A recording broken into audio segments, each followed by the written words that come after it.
What if I told you that hidden underneath all your anger and frustration is actually a huge amount of life force, creativity, ambition, and power that's trying to come through you? Because the more I do this work, the more I realize how many people are walking around carrying so much anger toward life, toward people, toward the system, toward their parents, toward money, toward success, toward people who seem happy. And underneath all of that is usually a person who once wanted something very deeply and felt crushed by life. And I know this feeling very well. I spent most of my adult life angry.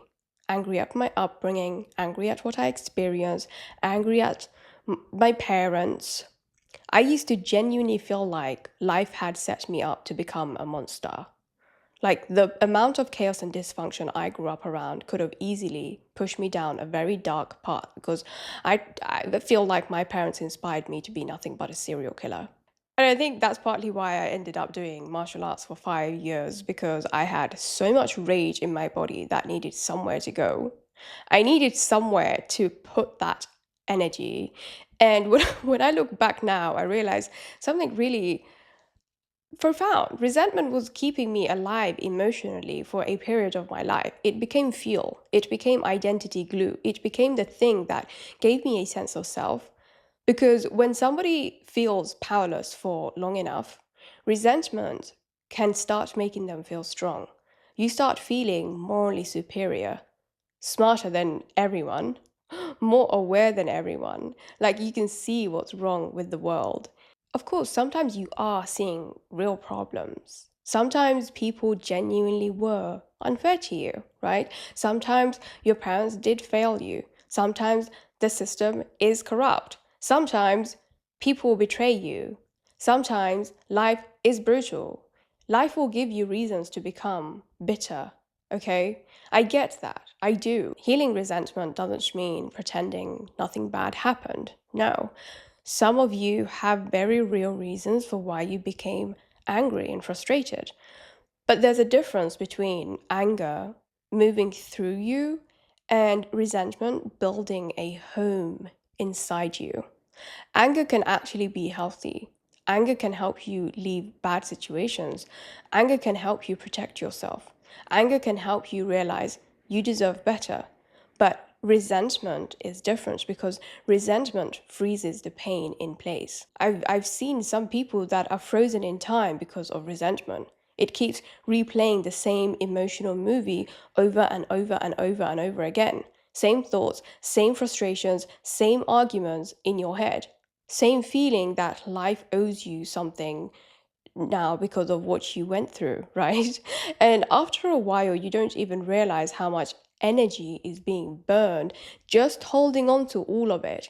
Your body stays tense, your nervous system stays defensive and on edge. You struggle to receive love properly because you don't trust people. This is something I really struggled with, and still sometimes I have flare ups in this area. You struggle to receive opportunities because part of you expects disappointment. You struggle to receive shmoney because deep down you feel unsupported by life itself. And this is why unresolved resentment can quietly block so much expansion. And a lot of people who are holding on to so much hurt and so much pain and resentment, they will never realize this because they're so blinded by their pain um, that they don't realize all of that pain that they're holding on to is energy. It's all energy that can be transmuted. Your body cannot fully open while another part of you is still emotionally fighting the past every single day. I also notice this a lot in political spaces online. A lot of people in my audience are very emotionally charged about society and the system and corruption and injustice.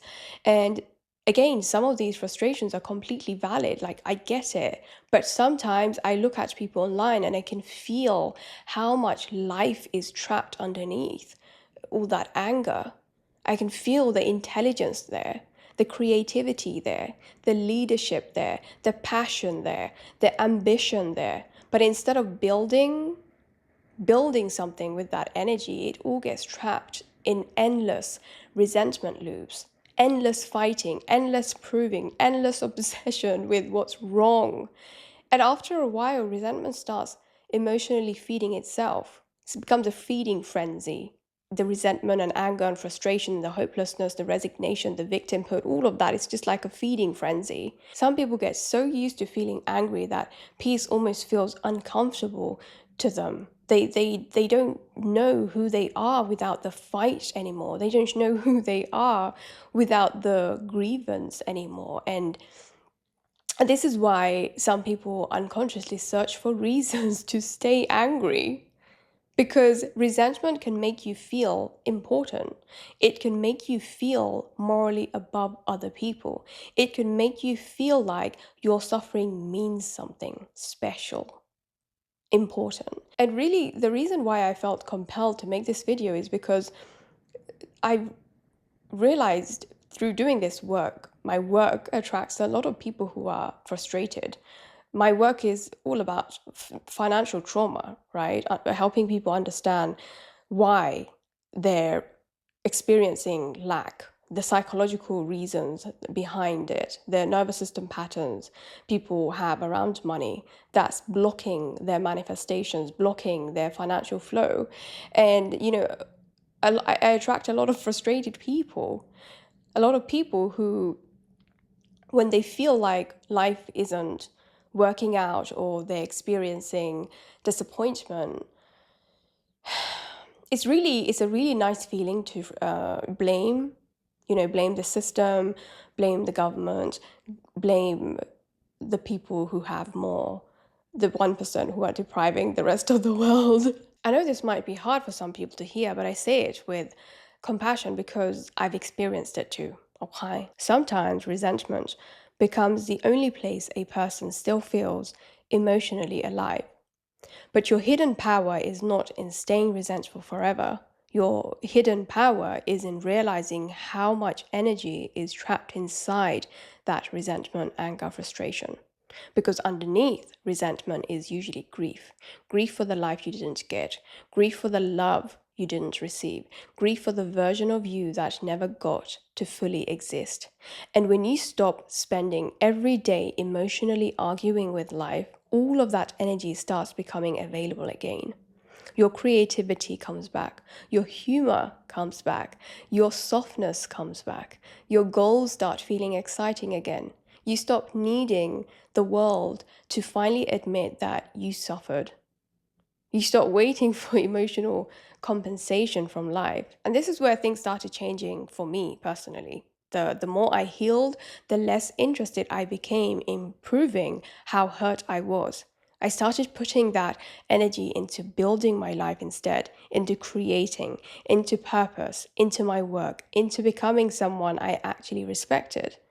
And I think some of the most powerful people I've noticed are some of the most loving, kind, soft, warm people are the people who have had the most horrible upbringing. Life gave them every reason to be monsters, but they chose to use that energy and put it to good use. Turn that pain into something meaningful. Because resentment will have you staring at the same closed door for 10, 11, 12, 20 years while your real life waits for you somewhere else. And I don't want that for you. I want you to see that there's probably so much hidden potential inside of you that's currently coming out sideways as anger, cynicism, and bitterness, and doom scrolling, and political obsession, pornography, isolation, self sabotage, or emotional shutdown.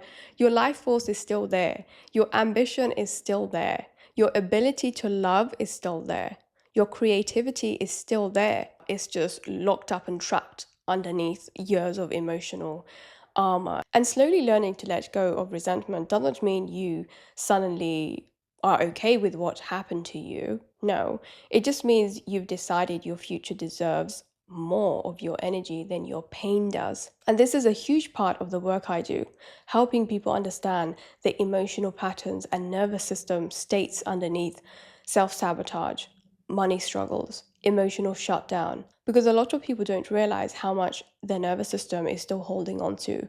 The pain, the shame, the guilt, all of that, the somatic memory that they're holding on to, that's now sabotaging their finances, their ambition, their goals. So if you are in this trap of looping shame and guilt and resentment around money, ambition, success, unfairness, self-concept, and you want deeper support with this, whether that's through my free money wound quiz, my hypnosis track, or working with me directly, everything is linked below. Thank you so much for watching, sending you love, and I will see you in a jiffy.